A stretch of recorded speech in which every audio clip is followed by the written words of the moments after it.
സ്വപ്നക്കൂട് ഭാഗം 1. രചന അവതരണം മിത്രവിന്ദ. അകലെ കൃഷ്ണൻകോവിലിൽ നിന്നും ഉയർന്നു വരുന്ന സുപ്രഭാതം കേട്ടുകൊണ്ടാണ് മാടശ്ശേരി തറവാട്ടിലെ സുമിത്രയുടെ ഓരോ പ്രഭാതവും പൊട്ടി വീഴുന്നത്. കണ്ണു തുറന്നാലും കുറച്ച് സമയം അങ്ങനെ തന്നെ കിടക്കും. പിന്നീട് എഴുന്നേറ്റ് അടുക്കളയിലേക്ക് കയറും. ഒരു ഗ്ലാസ് കട്ടൻ കാപ്പിക്കുള്ള വെള്ളം അടുപ്പത്ത് വയ്ക്കുക, അതാണ് ആദ്യം ചെയ്യുന്നത്. അതൊക്കെ ഒന്ന് കുടിച്ചൊന്ന് ഉഷാറാവും. അത് കഴിഞ്ഞ് നേരെ തൊഴുത്തിലേക്ക്.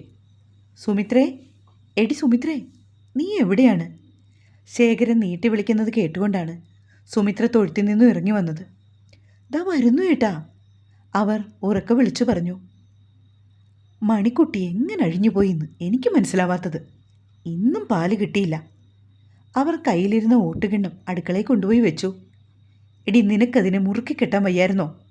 ചുമ്മാ കയറ് വലിക്കുവാണോ? എന്നിട്ട് ഓരോരോ വർത്താനങ്ങൾ എൻ്റെ വായിന്ന് വല്ലതും കേൾക്കും. ഭർത്താവ് രാവിലെ കുറച്ച് ദേഷ്യത്തിലാണെന്ന് അവർക്ക് മനസ്സിലായി. എൻ്റെ കുറ്റമാണോ ശേഖരേട്ടാ? ഉള്ള ആരോഗ്യം വെച്ച് ഞാൻ അവളെ കെട്ടിയത്. ആരും ഒന്നും ചെയ്യത്തുമില്ല, കുറ്റം മുഴുവൻ എനിക്കും. അങ്ങനെ ആണല്ലോ ഇവിടെ. ആ, തുടങ്ങി. എന്തെങ്കിലും പറഞ്ഞാൽ അപ്പോൾ തുടങ്ങും. എനിക്ക് ഷുഗർ എത്രയാണെന്നറിയാമോ? ഞാൻ കോലം കെട്ടു പോയെന്ന് കഴിഞ്ഞ പൂരത്തിന് വീട്ടിൽ ചെന്നപ്പോൾ എല്ലാവരും പറഞ്ഞത്. നിങ്ങൾക്കറിയാമോ അത് വല്ലതും? സുമിത്രയും വിട്ടുകൊടുക്കാൻ തയ്യാറല്ല. എങ്കിൽ നീ നിൻ്റെ വീട്ടിൽ പോയി നിൽക്കടി, കുറച്ച് ആരോഗ്യം വെക്കട്ടെ. ശേഖരൻ കൈക്കോട്ടുമായിട്ട് പറമ്പിലേക്ക് ഇറങ്ങാൻ തുടങ്ങുകയാണ്. എന്താ ഇവിടെ ഒരു ഒച്ചയും ബഹളവും? വീണമോൾ അടുക്കളയിലേക്ക് വന്നു. നിൻ്റെ അമ്മയോട് ചോദിക്കടി. ശേഖരൻ മുൻപോട്ട് നടന്നുപോയി. എന്താ അമ്മേ പ്രശ്നം? മകൾ അമ്മയെ നോക്കി. പെട്ടെന്നവർ അടുക്കളയുടെ വാതിൽക്കലേക്ക് ഓടി. ശേഖരേട്ടാ, എന്തിനായിരുന്നു എന്നെ വിളിച്ചത്? അവർ ഉറക്കെ ചോദിച്ചു. അയാളൊന്ന് പിന്തിരിഞ്ഞു. ഒന്നുമില്ലടി, ഒരു കാപ്പി കിട്ടുമെന്നറിയാനായിരുന്നു. മറുപടി പറഞ്ഞിട്ട് അയാൾ വേഗം മുൻപോട്ട് നടന്നു. എൻ്റെ ദേവിയമ്മേ, ഞാനത് മറന്നു. എടി വീണേ, അച്ഛൻ കാപ്പി കുടിക്കാതാ പോയത്. നീ വേഗം കുറച്ച് നാളികേരം ചിരുകിക്കേ, കുറച്ച് ഇലയുടെ ഉണ്ടാക്കാം. സുമിത്ര ബഹളം കൂട്ടി. അല്ലെങ്കിലും അച്ഛനോട് എന്തേലും പറഞ്ഞ് ഉടക്കി കഴിയുമ്പോൾ അമ്മയ്ക്കുള്ളതാണ്. അച്ഛന് ഇഷ്ടമുള്ളത് പിന്നെ അമ്മ ഉണ്ടാക്കൂ. വീണ നാളികേരം എടുത്ത് ചിരുകുന്നതിനിടയിൽ പറഞ്ഞു. ഉണ്ണിമോൾ എഴുന്നേറ്റില്ലേടി? അവളെ വിളിച്ചെഴുന്നേപ്പിക്ക്. നേരെ എത്രയെന്നും വല്ല വിചാരമുണ്ടോ? അമ്മ പറഞ്ഞപ്പോൾ വീണ അനുജത്തിയെ വിളിക്കാനായി പോയി. സുമിത്രയാണെങ്കിൽ വേഗം തന്നെ പൊടിയൊക്കെ കുഴച്ചുരുട്ടി പരത്തി. അട ഓരോന്നായി അവൾ വേഗത്തിൽ അപ്പച്ചെമ്പിലേക്ക് വെച്ചു.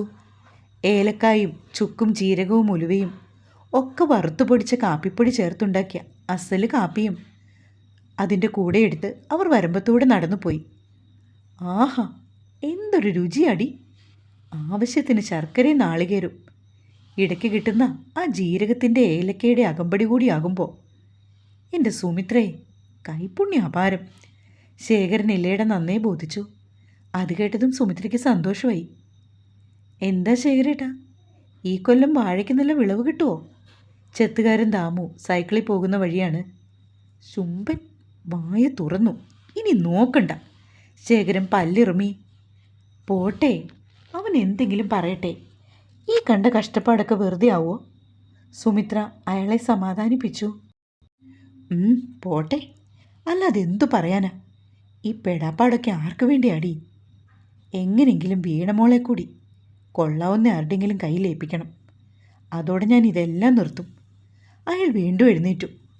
അപ്പോൾ ഉണ്ണിമോളെയോ? സുമിത്ര ചിരിച്ചു. അവളെ നിൻ്റെ മോൻ കെട്ടിച്ചു വിടട്ടെ. അയാൾക്ക് പിന്നെ ദേഷ്യം വന്നു. എൻ്റെ മോനോ? നിങ്ങൾക്കതിൽ ഒരു പങ്കുമില്ലേ മനുഷ്യ? സുമിത്ര വീണ്ടും ചിരിച്ചുകൊണ്ട് പോകാനായി എഴുന്നേറ്റു. അവന് ഇത്തവണയെങ്കിലും ഒരു ജോലി കിട്ടുമോടി?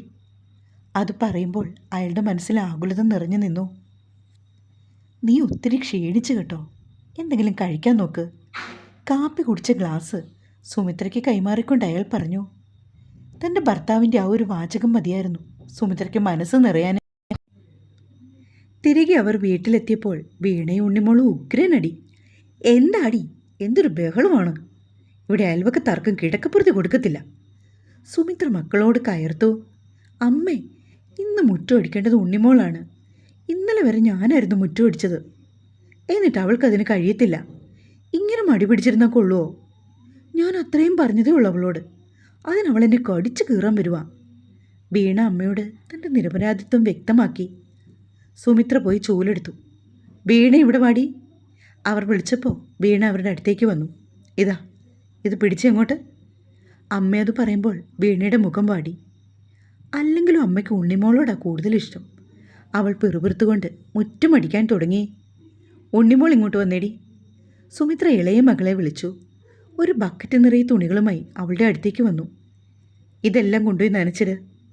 അവരത് പറയുമ്പോൾ വീണയുടെ കണ്ണിൽ പൂത്തിരി കത്തി. ഇത് മാടശ്ശേരി തറവാട്.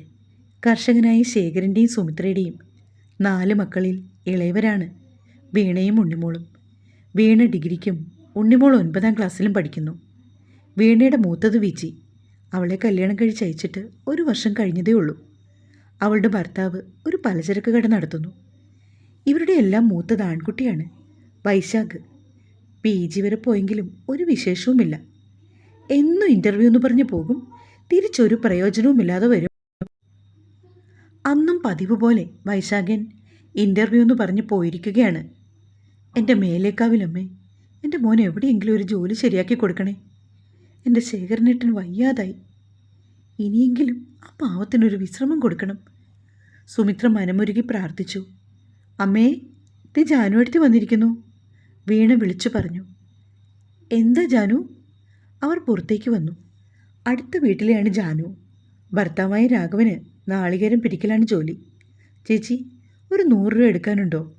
കുഞ്ഞിന് സുഖമില്ല. സർക്കാർ ആശുപത്രിയിൽ പോയി മരുന്ന് മേടിച്ചിട്ടൊന്നും ഒരു കുറവുമില്ലെന്നേ. ജാനു വിഷമിച്ചു. ഇപ്പോഴിനി എവിടെ പോകാനാണ്? സുമിത്ര അവളെ നോക്കി. സ്റ്റേഡിയത്തിൻ്റെ അവിടെ ഒരു ഡോക്ടർ ഉണ്ടെന്ന് സുഷമ പറഞ്ഞു. ആ ഡോക്ടറുടെ വീട്ടിലൊന്ന് പോകാമെന്നോർത്താണ്. ശരി, ഞാൻ ഇപ്പോൾ വരാം, നീ ഇവിടെ നിൽക്ക്. മരുന്ന് ഡെപ്പിയിൽ നിന്നും ഒരു 100 രൂപ എടുത്ത് അവർ ജാനുവിന് കൊടുത്തു. എൻ്റെ അമ്മേ, ഇതെന്തിൻ്റെ കേടാ? ഇവറ്റകളൊക്കെ കളവായിരിക്കും പറയണത്. വീണമോൾ അമ്മയെ കുറ്റപ്പെടുത്തി. പോടി അവിടുന്ന്, ജാനു നുണ പറയത്തില്ല. സുമിത്ര മകളെ വഴക്കു പറഞ്ഞു. ഓ, ഞാനിനി ഒന്നും പറയുന്നില്ല. കഴിഞ്ഞ തവണ ഈ ജാനു വന്ന് പൈസ മേടിച്ചോണ്ട് പോയിട്ട് ഞാൻ നോക്കിയപ്പോൾ രാഘവൻ ചേട്ടൻ ഷാപ്പിൽ നിൽക്കുന്നു.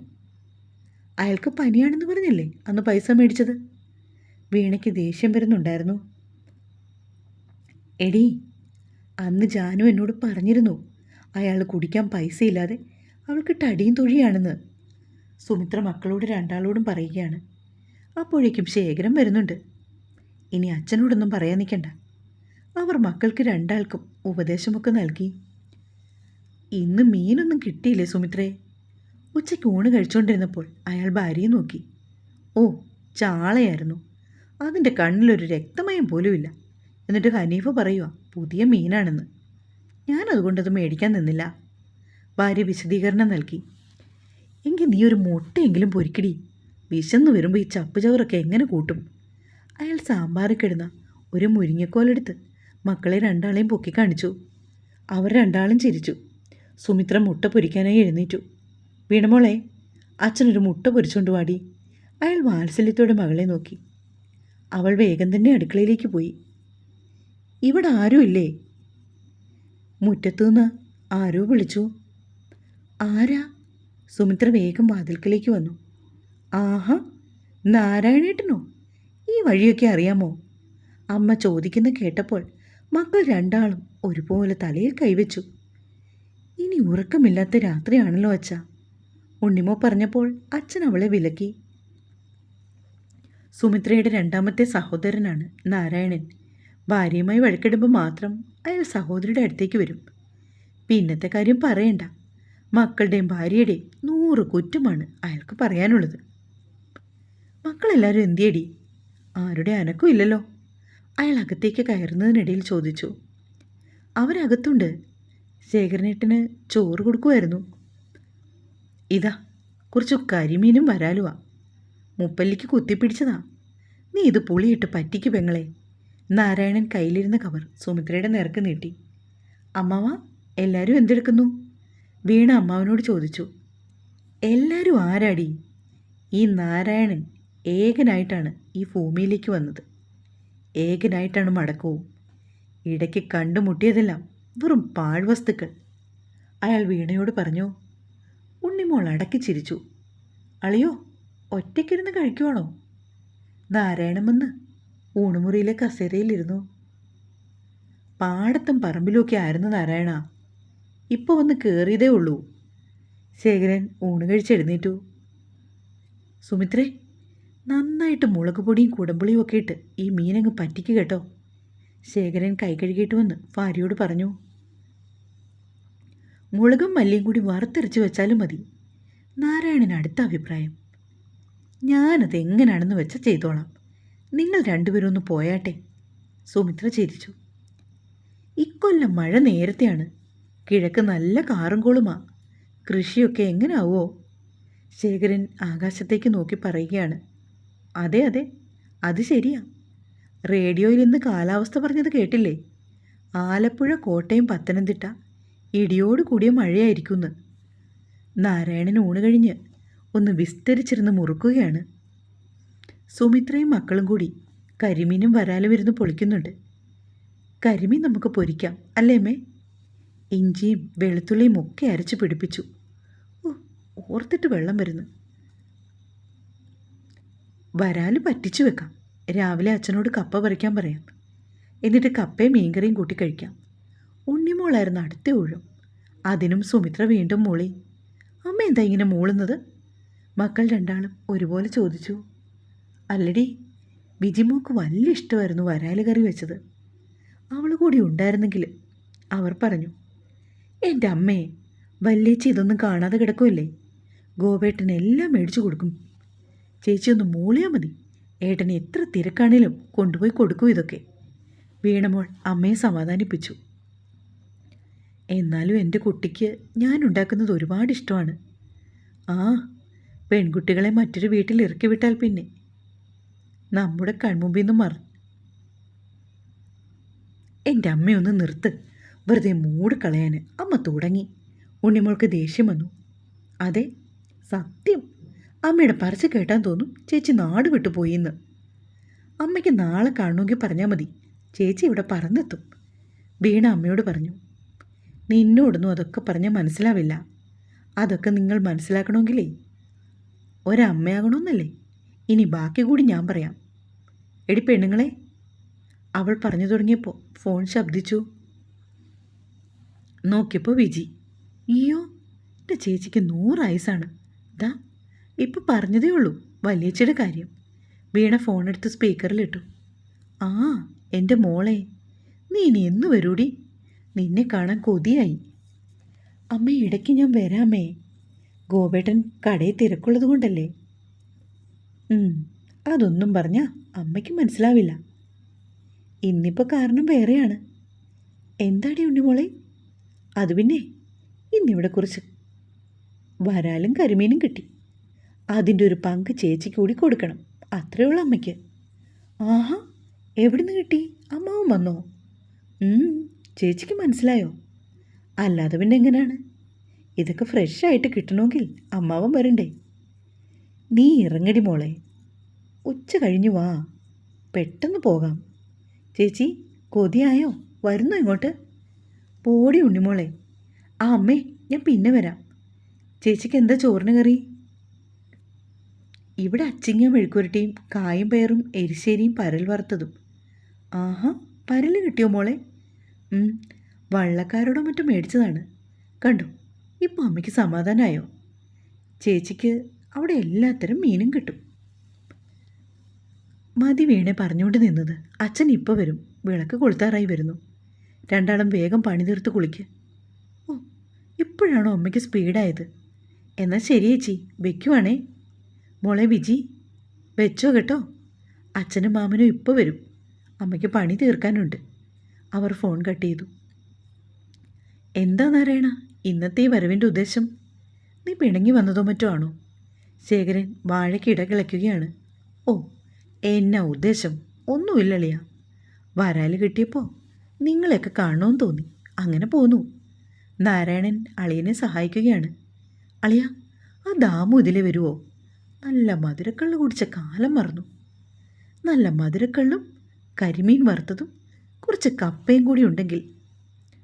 ആഹാ, കൊതിപ്പിക്കുമല്ലേ? അയാളോട് തന്നെ ചോദിച്ചു. ദാമു വരട്ടെ, നമുക്ക് നോക്കാം. ശേഖരനാണെങ്കിൽ ഒരു കമ്പനിയില്ലാതെ വിഷമിച്ചിരിക്കുമായിരുന്നു.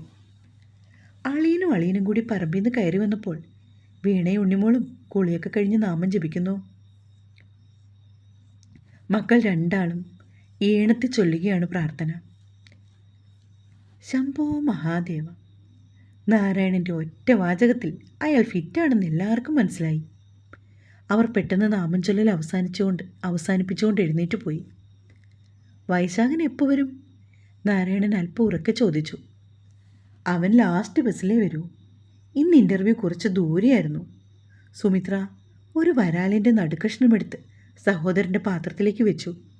അല്പം ചാറുകൂടി ഒഴിക്കടി പെങ്ങളെ, നാരായണൻ പറഞ്ഞു. എന്തൊരു രുചി! നമ്മുടെ അമ്മ ഉണ്ടാക്കുന്ന അതേ കൈപുണ്യം. നാരായണൻ ആസ്വദിച്ചിരുന്ന് കഴിക്കുകയാണ്.